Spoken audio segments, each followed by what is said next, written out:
Bueno, primero que todo, Dios bendiga a toda la audiencia, a todos los que han sintonizado esta emisora. Una gran bendición, una vez más, una responsabilidad, poder compartir, poder disertar, poder ministrar esta poderosa palabra, esta palabra bendita, esta palabra que penetra el alma, las coyunturas. Yo le doy la gloria a Dios porque tengo la libertad, porque Él ha habilitado en su misericordia, porque no es aquel que quiere ni el que corra, sino de Él que tiene misericordia, ha habilitado este lugar, este púlpito, una especie de mini concilio para poder enseñar, para poder ministrar con esta santa y poderosa palabra.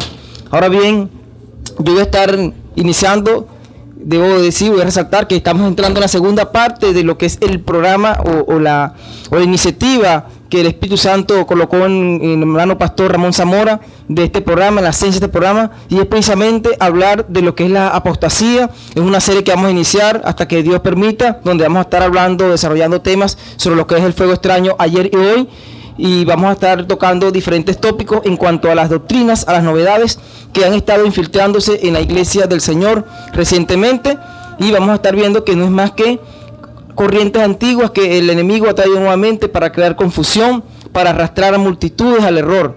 Por eso es que voy a estar invitando a que se ubiquen rápidamente en el libro de Eclesiastés, el libro del sabio, del predicador, Eclesiastés capítulo 1, versículos 9 y 10, escrito cerca del año 930, 920, Eclesiastés capítulo 1, verso 9 y 10, y dice de la siguiente manera: ¿qué es lo que fue? Lo mismo que será. ¿Qué es lo que ha sido hecho? Lo mismo que se hará. Porque no hay nada nuevo debajo del sol. Cuando se piensa que hay algo nuevo, ya ocurrió en los siglos que nos han precedido. Y dice también la carta del apóstol Judas en el verso 3: hermanos, por la gran solicitud que tenía de escribiros acerca de vuestra común salvación, me ha sido necesario escribiros, exhortando a que contendáis ardientemente por la fe que ha sido una vez dada, a los santos. Gloria a Dios. Verdaderamente que siento una extraña mezcla de quizás una emoción, pero también como una ansiedad por poder soltar esta palabra que el Señor ha ministrado desde hace mucho tiempo. Y le comentaba al hermano Zamora que estamos iniciando la segunda parte de lo que es la iniciativa, de lo que fue el propósito con el cual el Señor colocó el sentir de mi hermano pastor Zamora para este programa. Y es precisamente cuando comenzamos a hablar y a tocar los temas de apostasía, un tema que quizás va a trastornar muchos cimientos de muchos lugares. Óigase bien, a muchos no les irá a gustar, pero yo quiero hacer una acotación y quiero también hacer extensivo las siguientes palabras. Yo habilito este lugar para aquella persona, aquel hermano, aquel maestro, aquel pastor que quiera hacer defensa de cualquier posición doctrinal de las cuales se van a tocar a partir de esta noche y en los siguientes programas, para cualquier debate que quiera sostener en este lugar con mi persona, un debate basado y fundamentado estricta, única y exclusivamente en la Escritura, como diría Martín Lutero en sus 95 tesis, solo la Escritura. Basado solamente en la Escritura, yo habilito y hago extensiva la invitación para aquel que quiera hacer defensa de cualquier tesis doctrinal. Partiendo de esta iniciativa, volviendo ahora nuevamente a lo que es el tema, estábamos leyendo en el libro de Eclesiastés una nota interesante del sabio, pues él dice lo siguiente, dice que no hay nada nuevo debajo del sol. Dice que lo que se cree que es nuevo ya aconteció en lugares, en siglos pasados, y eso es correcto. Es como la nueva era, porque ni es nueva ni es una era, Zamora. No es nueva porque sencillamente la nueva era se basa fundamentalmente en corrientes de vertientes antiquísimas, muy antiguas, como el hinduismo, la reencarnación hindú, el budismo de senda óctuple y otras más corrientes similares como el taoísmo, el confucianismo, una mezcla ecléctica, una mezcla de imitación, un sincretismo de teosofía, de todas las corrientes y formas de pensamientos paganas de los griegos, de los egipcios, de los asirios, de los mesopotámicos. Y eso estamos hablando de siglos anteriores. Sencillamente que el gobernador de las tinieblas de este siglo trajo los gobernadores de las mentes de siglos pasados que confundieron a civilizaciones antiguas con filosofías y con formas de pensamiento erradas, las trajo nuevamente a estos tiempos para confundir, haciendo cumplimiento de la palabra, cuando el apóstol Pablo le decía a Timoteo en la primera carta capítulo 4 y en la segunda carta capítulo 3, que en estos días, en estos posteriores tiempos, muchos serán arrastrados escuchando a maestros que según sus propias concupiscencias, haciendo interpretaciones privadas o enseñando, como diría el apóstol Pablo en la carta a la iglesia en Galacia capítulo 1 versículo 6, otro evangelio que sea apartado, que sea anatemizado por la iglesia. Y es precisamente lo que está pasando.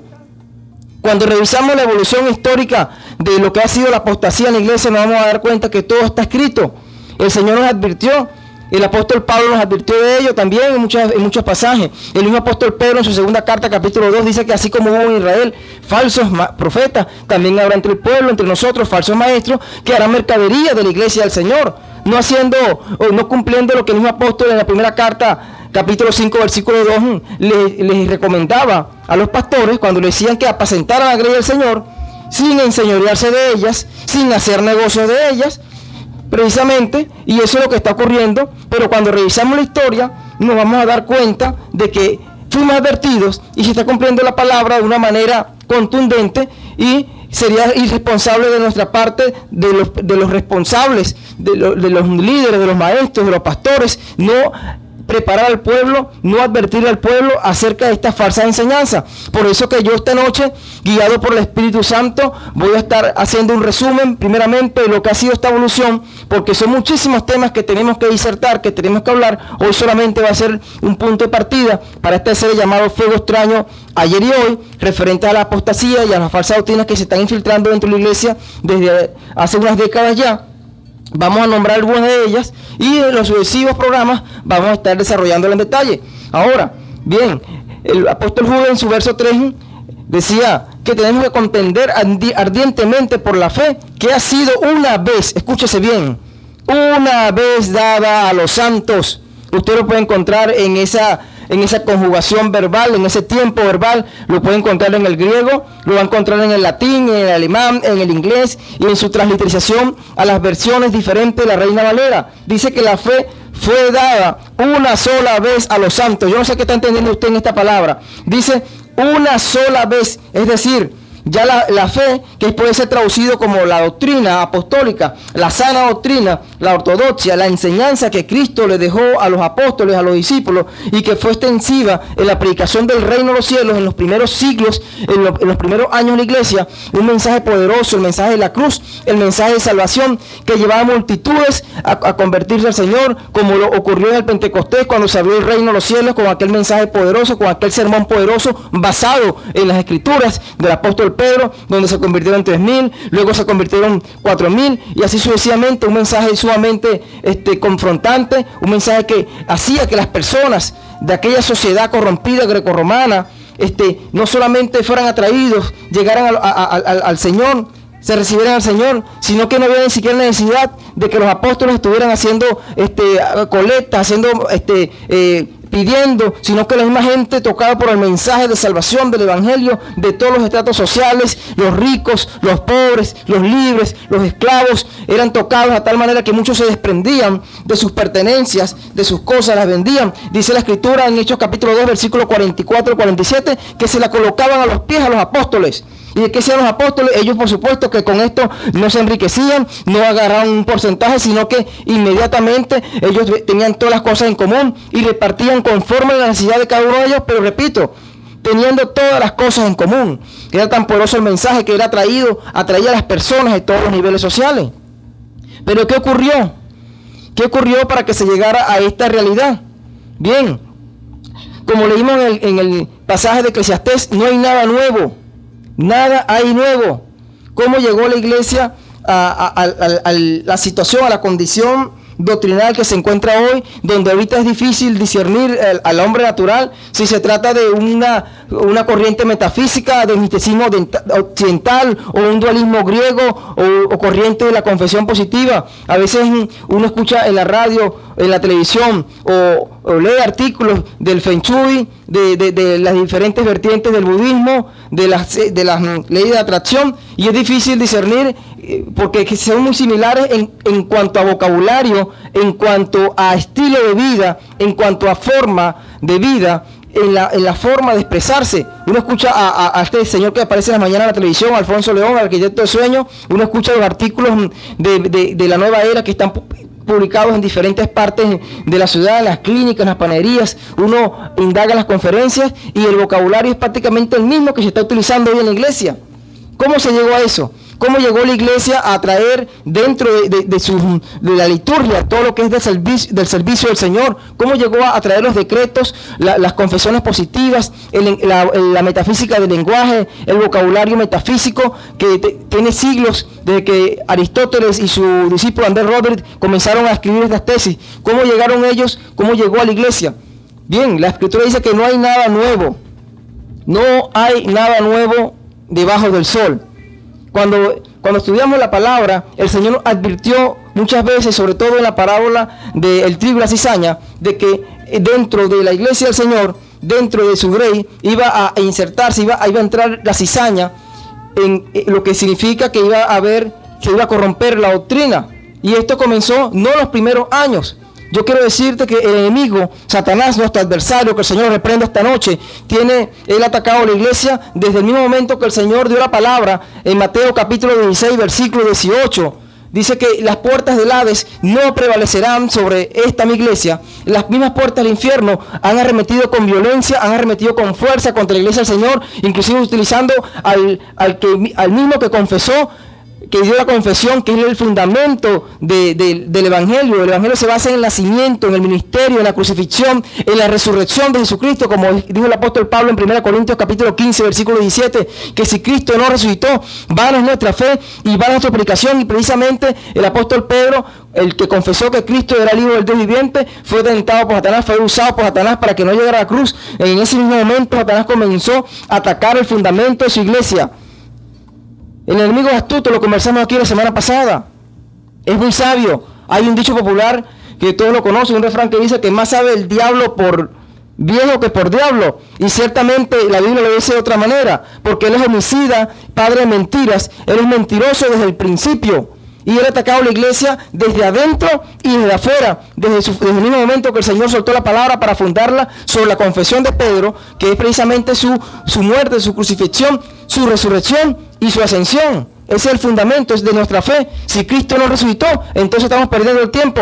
Pero sabemos, porque no ha sido revelado por el Espíritu Santo, de que el Señor resucitó, ascendió hasta las nubes y viene por una iglesia santa, irreprensible, sin mancha. Por eso es necesario que esta palabra sea suelta, esta palabra comience a darse, no solamente desde este lugar, sino desde muchos altares, desde muchos púlpitos, desde la radio y la televisión.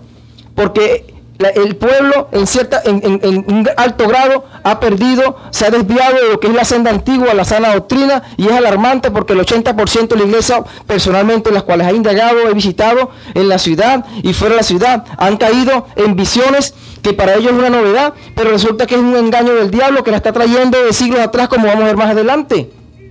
Entonces vemos que el enemigo, desde que se da la palabra, las puertas del Hades no prevalecerán contra esta mi iglesia. El Hades ciertamente no ha prevalecido y nunca va a vencer la iglesia del Señor, porque está escrito, es promesa de Jesucristo, pero ha arremetido con fuerza. Comenzó atacándola desde afuera y desde adentro. Desde afuera, a través de persecuciones imperiales sangrientas con emperadores, desde Nerón en el año 54, Domiciano, Diocleciano, el último, persecuciones como la de Marco Aurelio, como la de Septimio Severo, como la de Decio, Valeriano, más de 5 millones de cristianos martirizados, más de 5 millones de cristianos muertos por las persecuciones imperiales, un ataque feroz, un ataque sanguinario del enemigo Satanás para tratar de destruir a la iglesia del Señor, pero hay una palabra que no iba a prevalecer. De esta manera el enemigo ha atacado a la iglesia desde afuera a través de persecuciones, pero también la ha atacado desde adentro, infiltrando, como leímos en la carta del apóstol Judas, infiltrando corrientes que son contrarias a los fundamentos que la Escritura enseña. Dice, porque algunos hombres han entrado encubiertamente, lo que desde antes habían sido destinados para esta condenación. Es por eso que desde el mismo siglo I el enemigo levantó controversias cristológicas, herejías que negaban la divinidad de Jesucristo, otras exageraban su humanidad, que como podemos nombrar muchísimas de ellas que no podemos entrar en detalle por razones de tiempo, como el docetismo, el levionismo, el apolinarismo, el nestorianismo, el monarquianismo balístico, el monarquianismo sabeliano, el dinámico, el adoptivo, corriente como el arrianismo, que es un género quizás que es el fundamento de los testigos de Jehová, que niega la divinidad de Jesucristo, corriente como el gnosticismo, que a pesar de ser precristiano, se infiltró también dentro de la iglesia a través del judaísmo, corriente cristológica para tratar de destruir, para tratar de alterar la sana doctrina. Por eso que vemos reiteradamente en las epístolas del apóstol Pablo y de Pedro, en la carta de Judas, que nos cuidemos de estas doctrinas, y fuimos advertidos de que en estos últimos días iban a infiltrarse, iban a entrar con mucha fuerza dentro de la iglesia del Señor. Vemos entonces que el ataque del enemigo ha sido desde afuera y desde adentro a la iglesia del Señor. Después que cesaron las persecuciones imperiales, con un saldo de 5 millones de muertos en 300 años, que representaba el 10% de la población mundial en aquellos tiempos, cuando una vez que Constantino legaliza el cristianismo y cesan las persecuciones, dejan de perseguirse, al parecer lo que sería una bendición se convirtió en un verdadero problema para la iglesia del Señor, porque entonces se entra en una excesiva libertad. El cristianismo fue legalizado por Constantino aproximadamente en el 312 y oficializado por Teodosio como la religión oficial del Imperio Romano, dando nacimiento, valga la redundancia, al Imperio Romano Cristiano, y que sentó las bases a su vez para el Sacro Imperio Romano, cuando la iglesia cristiana, iglesia católica, se casa con el Estado, y nace entonces el Sacro Imperio Romano, donde los papas competían en poder con los emperadores. Es por ello que fue necesario convocar diferentes concilios ecuménicos, como el primero celebrado en el año 325, que convocó Constantino para discutir acerca de la humanidad de Cristo. Un hombre llamado Antonio Barrio, como una especie de testigo de Jehová de aquella época, que decía que Jesucristo solamente era un hombre, un gran maestro, mas no era Dios como tal. Y así sucesivamente celebraron diferentes concilios. Más de 100 concilios celebró la iglesia, discutiendo acerca de la humanidad y la divinidad de Cristo. A partir del siglo V hasta la reforma protestante de Martín Lutero, estos 1000 años, ya es conocido, llamado por los historiadores eclesiásticos como la era del oscurantismo, porque ciertamente no hubo ningún desarrollo teológico ortodoxo desde el punto de vista de la sana doctrina, sino más bien que la Iglesia Católica Romana fue entenebrecida en su razonamiento y comenzaron a darle forma a toda su aberrante doctrina. Fue cuando se instituyó las corrientes como el agua bendita, la oración a María, la veneración a los ángeles, el purgatorio, el famoso tribunal de Inquisición, el confesionario. En esos 1000 años conocidos como era el oscurantismo, hasta que Dios levanta un hombre como Martín Lutero, un hombre que desafió la autoridad de la Iglesia Católica Romana en ese tiempo, entendiendo que la Iglesia Católica, ojo, y esto tenemos que estar claro, el catolicismo no es un término exclusivo de Roma, no es un término que nació con Constantino, porque todos somos católicos, todos somos cristianos católicos. De hecho, el término católico fue acuñado por primera vez por un cristiano discípulo del apóstol Juan, quien fue, por cierto, devorado por las fieras, por los leones, por no negar a Jesucristo, como lo fue Ignacio de Antioquía. Vemos entonces cómo el Señor levantó después de 1000 años de oscurantismo, 1000 años donde hubo un silencio en cuanto al desarrollo de la sana doctrina, levantó un hombre como Martín Lutero, el cual, inspirado por el mismo Dios, clavó en la puerta del Palacio de Wittenberg, muchos conocen esta historia, el 31 de octubre de 1517, 95 tesis, tituladas El justo por la fe vivirá, con sus grandes solos: solo Dios, solo la Escritura, solo la gloria de Dios, solo la Biblia, solo Jesucristo, dando a entender que no eran las enseñanzas de los papas la que tenía la autoridad, sino la autoridad reposaba en la palabra del Señor. El papa se podía equivocar, no era infalible. Era la salvación venida era por la fe, no por la obra, no por pagar las indulgencias, como está ocurriendo ahorita con los famosos pactos y las maratónicas que vemos en las televisoras cristianas. La salvación viene por la fe solamente. Usted dirá sí, pero la fe sin obra es muerta. Pero las obras que habla el Señor, Él mismo las explica en Apocalipsis capítulo 22, que son las obras que Él hacía, de ir entre las multitudes, predicar el Evangelio, sanar a los enfermos. Son las obras, no obras de comprar, de tratar de llegar a una simonía, de comprar el don de Dios con dinero, como hizo Simón el Mago, responsable, por cierto, de la muerte del apóstol Pedro, en manos de Herodes. Entonces vemos cómo Martín Lutero desafía a la jerarquía católica. Esto le costó que fuera perseguido, aunque no fue martirizado como sus predecesores, como fue Juan Hus o John Wycliffe. John Wycliffe murió ciertamente como una ACV que le dio una parálisis cerebral, y Juan Hus fue quemado en la guerra por predicar la verdad, por atentar contra la doctrina desviada del catolicismo romano. Martín Lutero fue perseguido por clavar estas tesis, por traducir la Biblia al alemán y por decirle a las multitudes, a las masas, que no era como estaban enseñando en la Iglesia Católica Romana. La salvación no podía ser comprada, la entrada al cielo no podía ser comprada, porque entiendan, dijeron los que no salen sino con ayuno y oración. La salvación fue comprada por Jesucristo con la sangre preciosa de un cordero sin mancha, como dice el apóstol Pedro en la segunda carta, capítulo 1, versículo 18, en la cruz del Calvario. Pero pareciera que la historia se está repitiendo en nuestros días, porque ahora da la impresión de que tanto que le costó a la iglesia cristiana salir de el dominio papal, de la llamada cautividad babilónica del Papa, como ocurrió en el siglo XIII y XIV, cuando el Papa gobernaba desde Francia, desde allá se daban todas las enseñanzas y todos los catecismos. Ahora resulta que están entrando como una especie de dominio papal, pero desde las iglesias cristianas, y quiero que presten mucha atención a esto. Solamente el Espíritu Santo es el que convence de juicio, de pecado y de justicia. Solamente el Espíritu Santo es el que conduce a toda verdad.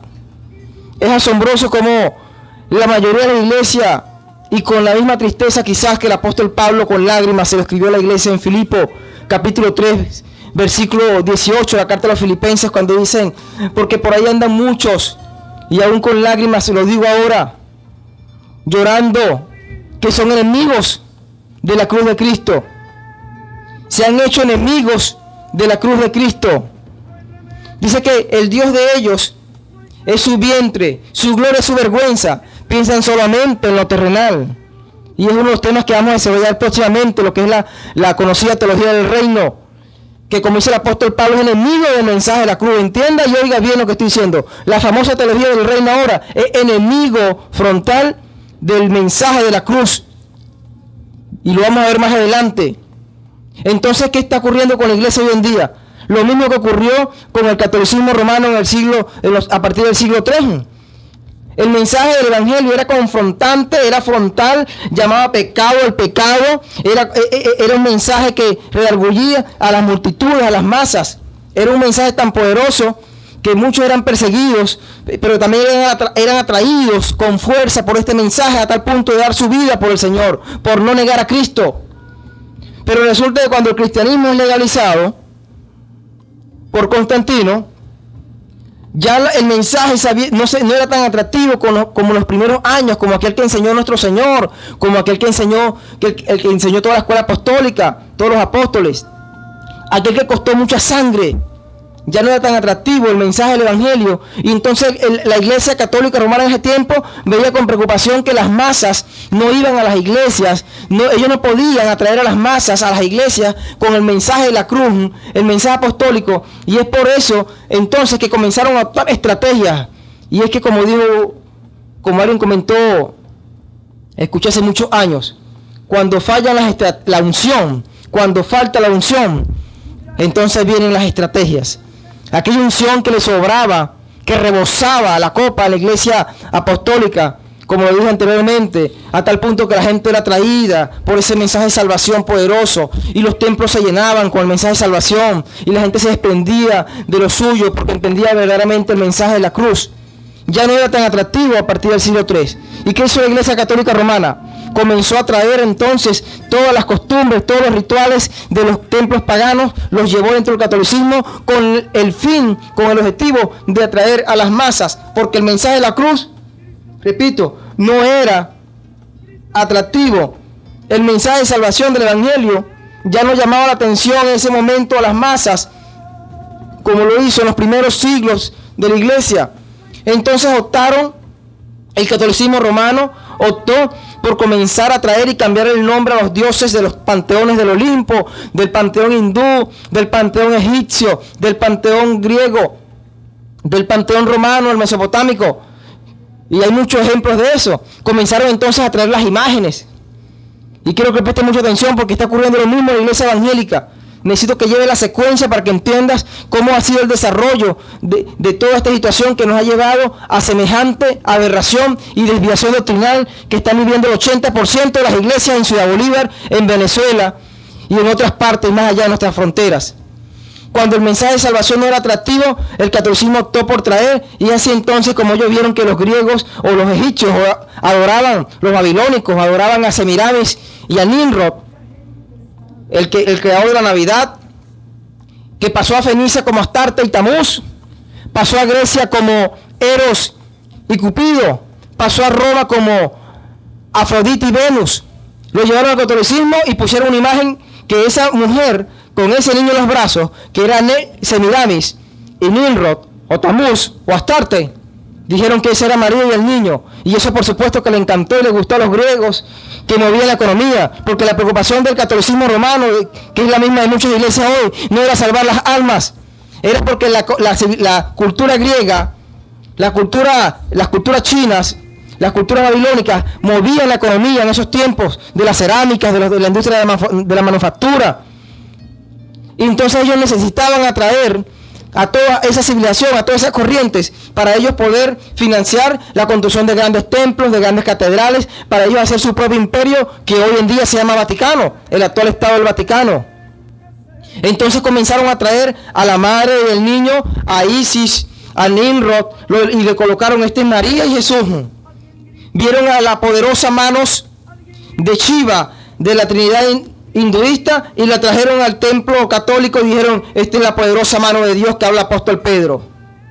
Vieron también a trinidades, a Buda, Dharma y Sangha, a Vishnu, a Shiva y a Brahma, a Zeus, a Apolo, a Atenea, a Júpiter, Mercurio, a Minerva, todas las trinidades, a Hormuz, a Mitra, a Arimán, a Narbu, a Sur Marduk, y dijeron: este es el Padre, este es el Hijo y este es el Espíritu Santo. Y por supuesto que eso le encantó y convencía a los egipcios, a los griegos, a los de Asiria, a los de Mesopotamia, y comenzaron a llenarse los templos católicos nuevamente, pero con un embuste, con un sincretismo, porque ya no se predicaba el mensaje de salvación.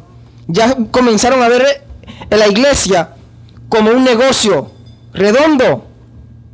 Eso ha ocurrido a lo largo de los años y se está repitiendo la historia nuevamente. Igual pasó con el famoso movimiento del G12, el llamado modelo de Jesús. Entiéndase que el 12, el número que representa el gobierno de Dios, que tiene la Trinidad incluida, Dios Padre, Hijo y Espíritu Santo, multiplicado por los 4 confines de la tierra, que da 12, que son los 12 patriarcas de Israel con sus respectivas 12 tribus, y los 12 apóstoles del Cordero. Es un canon cerrado que lo vemos que se cierra en Apocalipsis capítulo 22, capítulo 21, versos 2 y 14, cuando dice que en los muros de la ciudad están inscritos en alto relieve el nombre de las 12 tribus de Israel y el nombre de los 12 apóstoles del Cordero. No vemos al Señor que comenzó, que le dio una orden a Pablo, le dio cuando se encontró en un camino a Damasco, ni tampoco cuando dio la orden de la gran comisión, le dijo que se multiplicara de 12 en 12. Sencillamente esto es una estrategia del enemigo que la trajo nuevamente. El 12 es un número que se cerró y los nombres están en los muros de la ciudad santa, en la cual habitaremos algún día. ¿Cuándo se renueva nuevamente esta doctrina? Dijimos que no hay nada nuevo bajo el sol. El enemigo lo que hace es traer las corrientes antiguas y las va llevando a la iglesia poco a poco, la va infiltrando con retórica, con un lenguaje y un vocabulario atractivo, lo que a la gente le gusta escuchar. Y fue llevando todas esas corrientes. Y fue el primero que comenzó a nombrar 12, porque ni siquiera en el libro de los Hechos de los Apóstoles vemos el famoso modelo de Jesús, no vemos a los apóstoles multiplicándose de 12 en 12, no vemos tampoco los escritos llamados padres de la iglesia de Antioquía, de Ignacio de Antioquía, de Justino Mártir, de Tertuliano, de Clemente de Roma, Clemente de Alejandría, de Orígenes, de Agustín de Hipona. No vemos el número 12 por ninguna parte como modelo de Jesús, sino que reaparece cuando Carlos Magno, Carlos el Grande, en el Sacro Imperio Romano, nombra a sus 12 caballeros. También lo vemos en la orden de los caballeros del Templo de Salomón, la orden de los templarios, del ojo que todo lo ve, de las pirámides de Egipto, del ojo de Horus. Vemos que también tienen 12 que financiaron la Liga de los 12, por cierto, el manifiesto comunista de Karl Marx en 1848, inspirado por George Hegel y Friedrich Engels. ¿Cuándo sale el modelo 12? El Opus Dei, la obra de Dios en latín, José María Escrivá Balaguer, 1928 y 29. ¿Cuándo sale el número 12? David Chung, los Yonggi Chung, la iglesia, el yo del Evangelio en Corea, en Seúl, Corea. Son mentiras del diablo, que han sido traídas de la misma forma como el catolicismo romano trajo los rituales, cuentos, el gnosticismo, la astrología, el tarot, la numerología. Lo trajo de Grecia, de Babilonia, de los caldeos, de los egipcios, de los asirios, de los mesopotámicos, de los griegos, de los romanos, y los llevó a la iglesia para captar las masas. Hoy está ocurriendo algo parecido en la iglesia del Señor. Están trayendo los rituales del mundo, están trayendo estrategias del mundo para tratar de llenar los templos, olvidando que en la iglesia primitiva el Espíritu Santo inspiró la pluma del escritor de los libros de los Hechos de los Apóstoles, de Lucas capítulo 2 versículo 44 a 47, cuando decía que el Señor añadía cada día los que habían de ser salvos. En el capítulo 13 versículo 48 dice que muchos creyeron entre los gentiles y se salvaron los que habían sido ordenados para salvación. Han cambiado el evangelio de la cruz, el mensaje de la cruz, lo han cambiado por un evangelio que el apóstol Pablo llamó en Galacia, en su carta, un otro evangelio. Un evangelio que de paso, como dijo el apóstol Pablo en el capítulo 3 de Gálatas, dice que hechiza, embruja, fascina, hipnotiza a la persona, lo idiotiza, por decirlo de otra manera. Han perdido la capacidad de discernimiento, no se han dado cuenta que las corrientes metafísicas, las corrientes del dualismo, las corrientes del hinduismo, del budismo, todas aquellas vertientes de la nueva era están dentro de la iglesia del Señor. Se han infiltrado. Y es normal que tengan multitudes, porque es que la mayoría de la Biblia casi nunca tuvo la razón. Solamente en el cielo, cuando Satanás con gran poder de convencimiento arrastró la tercera parte de los ángeles que eran testigos de la gloria de Dios. Del resto la Biblia no dice que la mayoría seguirán multitudes. Las multitudes seguirán doctrinas de error. Lo puede ver también en la carta de Juan a las 7 iglesias de Asia en Apocalipsis, donde solamente la iglesia de Esmirna, la más pequeña, que fue destruida durante Tito Flavio Misano, tuvieron que congregarse debajo de las piedras, en las catacumbas, en las galerías subterráneas, y de Filadelfia, eran las que se mantenían con dolor y con persecución en la doctrina. Y las iglesias grandes, las suntuosas, las prósperas, como Pérgamo, como Tiatira, como Sardis, como la Odisea, y la misma Éfeso que desapareció con el tiempo, eran multitudes que estaban allí escuchando un evangelio alterado. El Señor le dijo a la iglesia de la Odisea: te vomitaré de mi boca. A la iglesia de Sardis le dice: tienes nombre que vives y estás muerto. A la iglesia de Pérgamo le dijo: yo sé dónde moras, donde está el trono de Satanás.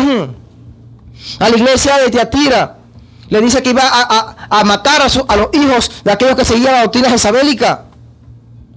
No siempre la mayoría tiene razón. A veces la gente se sorprende porque ve grandes templos con 12,000 miembros, con 8,000 miembros, y eso también embeleza a muchos pastores y se meten en una visión. Hay que predicar el evangelio, no es mentira. Esa es la razón de ser del cristiano, del creyente, no es tener una Biblia bajo el brazo. Es predicar el evangelio, es anunciar las virtudes de Cristo, pero tenemos que tener cuidado en no caer en las visiones, en las novedades que está trayendo el enemigo de una multiplicación no basada en un mensaje que confronta, en un mensaje que llama e identifica el pecado, sino un mensaje suave, un evangelio light, un evangelio que no edifica a nuestros jóvenes. Llenan los templos, es verdad, como lo llenó también la iglesia de la Odisea, a tal punto de decir: somos ricos, nos hemos enriquecido, de ninguna cosa tenemos necesidad. Vestían ropas de gala, lo que llamarían hoy vestiduras de reino. Y sin embargo el Señor, las palabras más fuertes que se le puede dar a una iglesia, a una congregación, a una asamblea en el Nuevo Testamento, se le da a la iglesia más próspera de este canon. Y en la iglesia de la Odisea precisamente: eres un desventurado, miserable, pobre, ciego y desnudo. ¿Y dónde está la riqueza y la cultura del reino que ellos hacían gala? ¿Qué significaba entonces todo aquello? Está ocurriendo. Ocurrió en el pasado y está ocurriendo ahora. Porque no hay nada nuevo bajo el sol. No es una nueva revelación. Entiende lo que dijo, lo que escribió el apóstol Judas. La fe fue entregada a los santos una vez. La fe que ha sido una vez dada a los santos una vez. Fue dada una sola vez. Siempre que escucho que tengo una nueva revelación, que la revelación está en la palabra. Tienes que clamar al Señor, Jeremías 33, y Él te la va a revelar. Las cosas ocultas que le pertenecen al Señor y las cosas reveladas nos las entrega a nosotros como pueblo. No caigamos en esos errores doctrinales que están arrastrando muchísimos al error. Están metiendo el mundo dentro de las iglesias y no se están dando cuenta ante la mirada complaciente y responsable de los pastores, de los maestros, de los líderes de las congregaciones. Me viene a la mente también como el catolicismo romano, al igual que la iglesia hoy en día, pero en otro género. La doctrina de la transustanciación, la famosa Santa Cena de oro grande, las iniciales de la hostia, IHS. La gente cree que es en el latín el monograma de Jesucristo, hombre salvador. Y es precisamente las iniciales de la doctrina triada elefantina, egipcia, hinduista, panteísta, de Isis, Horus y Semiramis. Están llevando las iniciales, están llevando un sincretismo de cultos paganos, lo están metiendo dentro de la iglesia del Señor. El profeta Isaías en el capítulo 30, versículo 1 en adelante, da una exhortación muy fuerte al pueblo de Israel. Él le dice: ay de los hijos que descienden a Egipto para tomar consejo, y no consejo de Dios. Dicen que van y se basan en la fuerza del faraón, entendiendo que el faraón representa al mundo. Hoy muchos en la iglesia están descendiendo al mundo, buscando estrategias del mundo, en supuestas visiones y de crecimiento, tomando consejo no de Dios, no de su palabra, sino tomando consejo del faraón, de las doctrinas del mundo. Ni se diga de los títulos ostentosos que quieren hoy ahora con eso enseñorearse de la grey. Ni siquiera los mal llamados padres de la iglesia, porque nadie debemos decir padre. Y eso se refiere al Señor, no padre biológico, sino padre en cuanto a lo espiritual. Se atrevieron a llamarse ellos mismos apóstoles. Ellos entendieron, estos señores, Mártir, Antioquía, Tertuliano, Orígenes, Clemente y compañía, que el canon había sido cerrado a los apóstoles. Así, de la misma manera como el catolicismo romano, en la doctrina de la infalibilidad del Papa, un culto al Papa, le han dado títulos que blasfeman inclusive contra el Espíritu Santo, como el vicario de Cristo, el soberano del Estado Vaticano, el príncipe de los apóstoles, el siervo de los siervos, la primigenia de la iglesia del Señor, la primacía sobre la iglesia. También ahora los pastores, nuestros líderes, los han enfermado con unas novedades, con títulos que son completamente antibíblicos. Y voy a explicarlo, lo voy a desarrollar con más detalle próximamente. Sin embargo, voy a hacer mención títulos como de patriarcas, de apóstoles.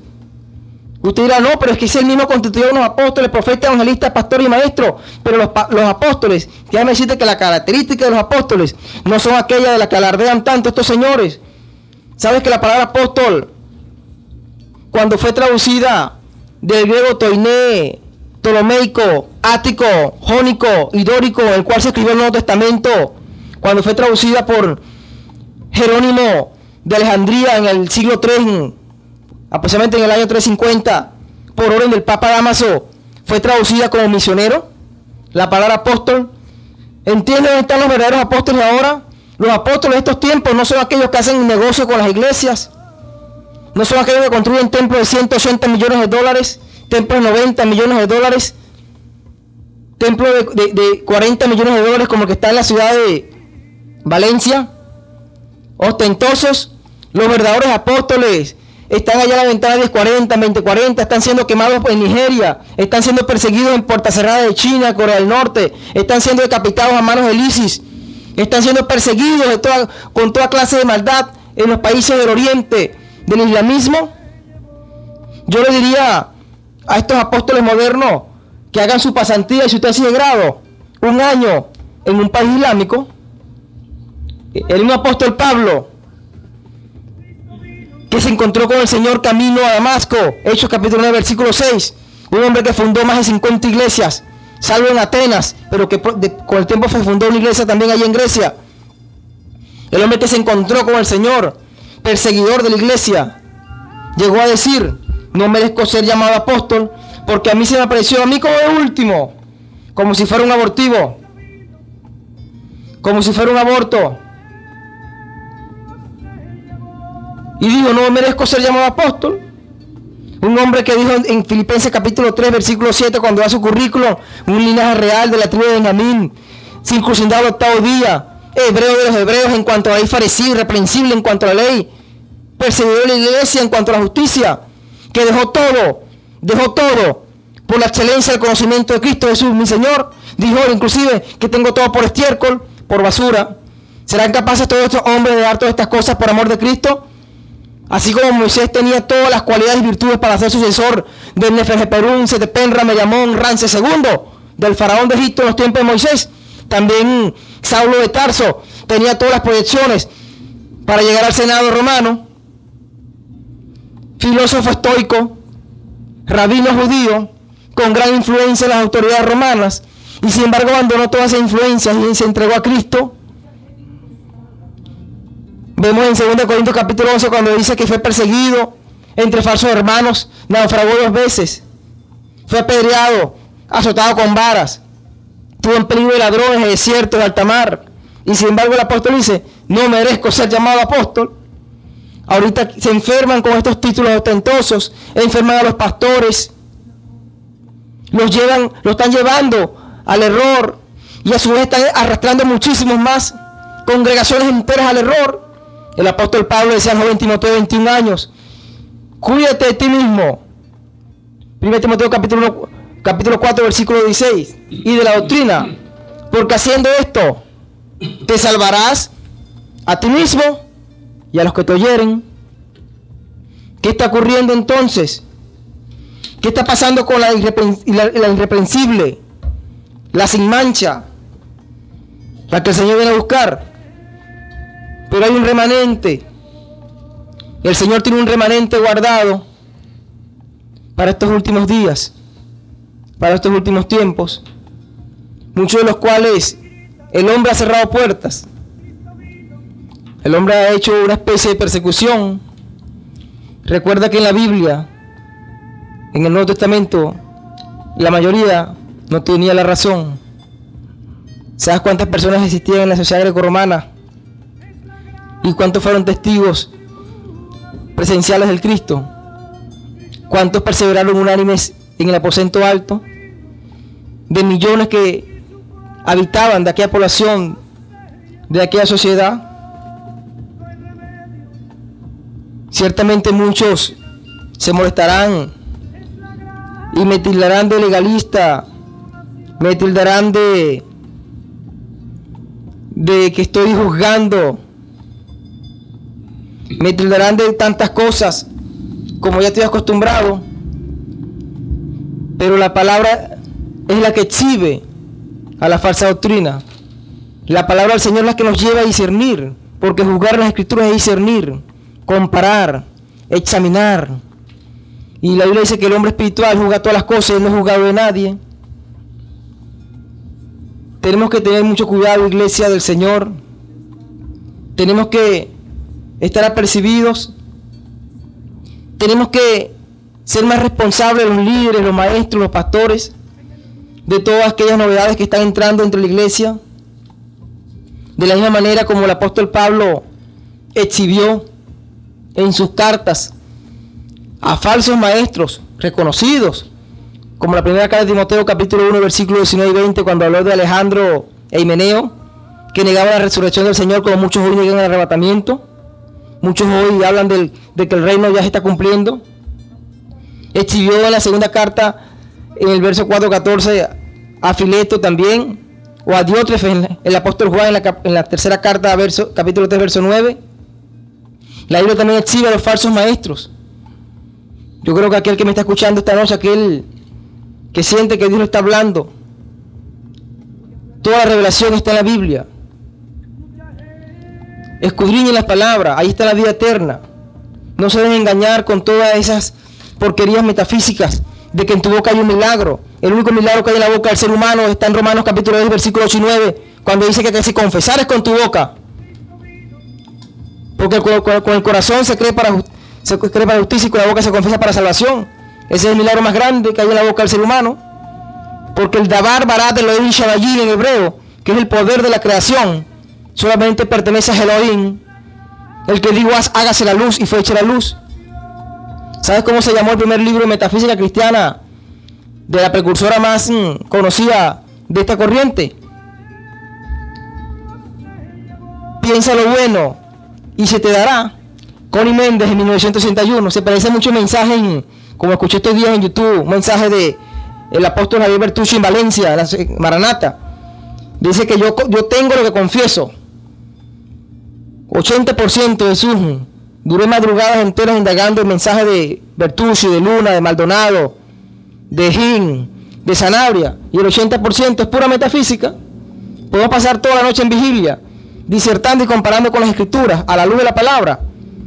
¿Cuánto ha entrado el vocabulario y el lenguaje metafísico y positivista dentro de las teologías modernas, arrastrando multitudes, por supuesto? Y por supuesto que la gente se siente bien con lo que le dicen. Se van a sentir bien siempre, porque es un lenguaje atractivo al oído del ser humano. Exactamente, se ha convertido en un negocio. Han convertido la iglesia del Señor en lo mismo que habían convertido los escribas y fariseos, los mercaderes del templo, en aquel tiempo, lo que iba a ser llamado casa de oración, lo que tienen que ser llamado casa de oración, lo habían convertido en cueva de ladrones. Yo soy responsable, Emilio Pirela, puede tomar mi número de cédula, 16.291.307, de lo que digo delante del Señor. Por eso que al principio dije, si alguien quiere y está dispuesto a defender alguna posición doctrinal de lo que se ha hablado esta noche, está bienvenido a este programa. Solamente le pido y le advierto que lo haga en función de las escrituras para que no se lo coma el tigre. Que lo haga con la Biblia en la mano. Con la Biblia en la mano, que es la única voz autorizada que nos dice lo que es bueno y lo que es malo. Hasta los mantras. Jesús, los mantras en el hinduismo son oraciones repetitivas. Escuchaba una oración en la iglesia Casa de Dios en Guatemala que es repetitiva. Bendición y no maldición, riqueza y no pobreza. Eso es un mantra. Es lo que la gente no entiende. Los Sankirtana, de las corrientes Kundalini, de la misión de luz divina, del estilo, de la yoga Ashrananda, Shachidananda, de la yoga del raedismo, de la yoga inclusive de ISKCON Hare Krishna. Pero como no desconocen estas cosas, son seducidos fácilmente, sobre todo la juventud. Estos días me encontré con uno de los muchachos de la iglesia Maranata. Estaba con mi esposa y mis hijos echando gasolina, colocando gasolina al carro, y le pregunté por la palabra, el término arameo Maranata, que el apóstol Pablo nombró tanto. Me dice que en inglés significaba algo así como que Jesús salva, ¿no?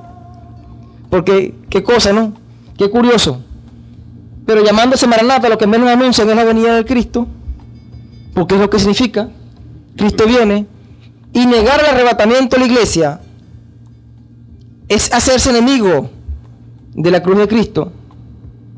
Eso es negar el arrebatamiento de la iglesia, es lo que hablaba el apóstol Pedro, el apóstol Pablo en la carta a los Filipenses, capítulo 3, versículo 20.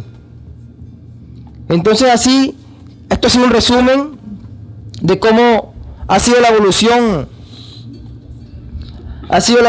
de la apostasía, una fotocopia de lo que ocurrió en el catolicismo romano.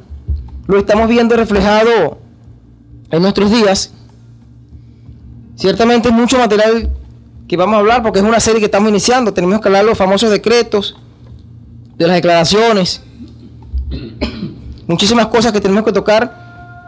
Pero gracias a Dios que tenemos el tiempo y por la misericordia del Señor, hasta que Él así lo permita, vamos a estar disertando de todas estas cosas.